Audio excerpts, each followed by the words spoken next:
New mind itu apa sih? Pertanyaan ini muncul kebanyakan dari sahabat yang baru bergabung dengan channel Bossman. Istilah new mind aslinya hanya pembeda dari cara berpikir pejabat pemerintahan yang berkuasa dan politikus yang selama ini memainkan perannya di kancah nasional dalam 15 tahun terakhir. Orba sudahlah, dilupakan. Jangan pernah beri peluang Orba bangkit lagi. Itu usang. Pemikiran reformasi 1998 ternyata juga tidak membuat bangsa Indonesia menjadi negara superpower dalam 20 tahun ini, dan politik parlementer saat ini hanya membuat politikus serta penguasa serta oligarki yang bermain yang menjadi kaya dan menjadi makmur. Rakyat kebetulan pinter muterin ekonomi di bawah. Ya, faktanya dari dulu rakyat memang autopilot. Semua ini tidak akan pernah membuat Indonesia berdaulat penuh, tidak akan bisa membuat Indonesia menjadi negara superpower mengendalikan dunia. Tidak akan. Karena itulah berpikirnya politikus dan pejabatnya hanya membuat rakyat sekedar menyambung hidup, ada makanan di piring rakyat. Beda dengan New Mind. New Mind punya rencana besar, membuat Indonesia menjadi negara pemenang, bangsa yang disegani dan menjadi negara superpower. Menjadi negara superpower itu harus dilepas dari pemikiran pertama adalah hutang dari negara lain untuk kebutuhan rutin pemerintahan yang tidak produktif serta bergantung pada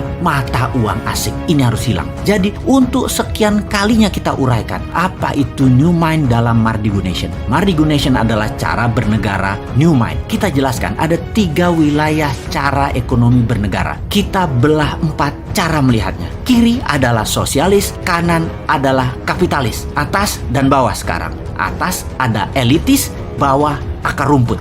Dibagi 4 ya. Dan dalam 3 wilayah ekonomi, kiri atas adalah sosialis elitis, kanan atas adalah kapitalis elitis. Lalu yang di bawah atau bottom of pyramid disebut akar rumput. Kaum New Mind menomorsatukan akar rumput, menomorsatukan bottom of pyramid, menomorsatukan buruh, menomorsatukan pebisnis UKM, menomorsatukan petani dan nelayan. Problem akar rumput yang paling mendasar adalah tidak melek keuangan dari accounting system, finance hingga payment system, pembiayaan dan peminjaman. Financial literacy-nya harus ditingkatkan, kesadaran kemakmurannya harus di-upgrade. New Mind itu melihat BUMN itu sebagai threat atau ancaman. Karena itulah BUMN kaum sosialis elitis. Karena kebijakan BUMN sering menekan UKM dan malah berkompetisi dengan UKM. Harusnya BUMN itu berkompetisi dengan korporasi besar asing dan pendapatnya harusnya terbanyak dalam mata uang asing terutama dolar. Itu harusnya BUMN banyak dapat dolar. Namun faktanya BUMN malah jago impor alias bukan pahlawan devisa. Penghasilannya rupiah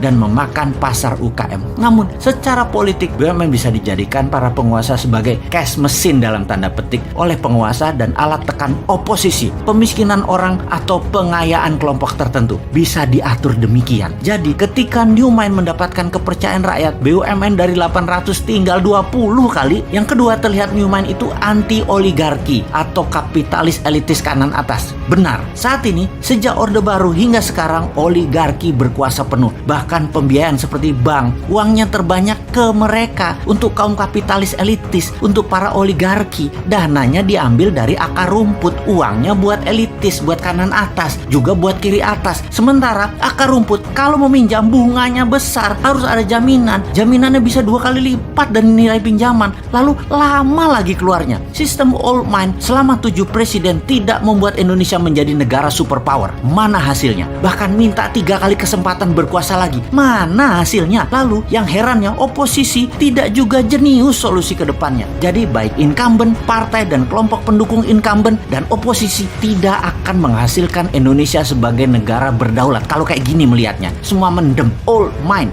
tidak akan paham perang dagang, perang ekonomi, perang biologi yang sedang dimainkan globalis dan dimainkan oleh non-state aktor tersebut. Kemudian climate warfare yang akan dimainkan globalis selanjutnya. Mana ngerti sampean. Juga sisi perang Tiongkok Amerika versi 2.0 yang baru lagi yang akan dimainkan, seperti harga komoditi dunia dimainkan. Old mind bakal gagap aja. New Mind harus ambil kesempatan di masa pemilihan raya ke depan, karena yakinlah, karena mereka semua tidak paham para old mind tersebut. Action old mind akan menambah hutang dari 6.000 triliun saat ini di akhir jabatan 2024. garansi 10.000 triliun, garansi, nggak usah dianalisa itu mah, yang akan membelenggu Indonesia dalam jangka panjang. Untuk bayar hutang aja kita harus ngutang, bisa-bisa jadi fail state kalau gayanya begini, negara gagal kita. Anggap saja bunganya 5% setahun dalam dolar lagi, maka 6.000 triliun bunganya itu 300 triliun setahun. Bayangkan, bunganya aja sudah 20% APBN. Lalu pokoknya bagaimana membayarnya, wahai menteri terbaik di dunia versi negara peminjam hutangan? Jawab dong. Lalu apa yang terjadi kalau rupiah melemah 5% setahun? Itu nggak ngejar lo bayar hutangnya.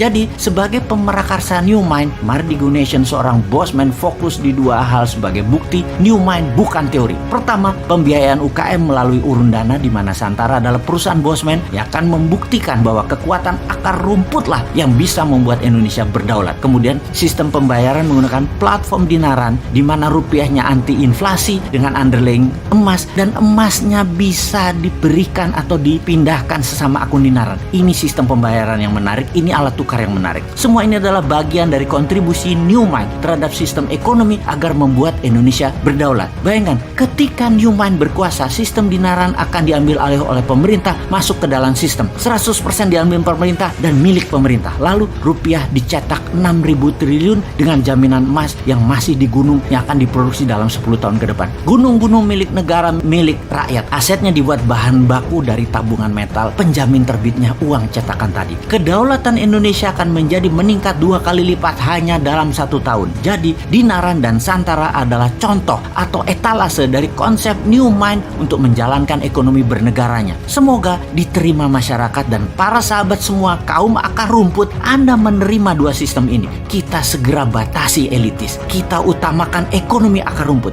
Jangan dibalik, akar rumput dibatasi, elitis dibebaskan. Gimana sih kalian ini bernegaranya? Tempe bener sih.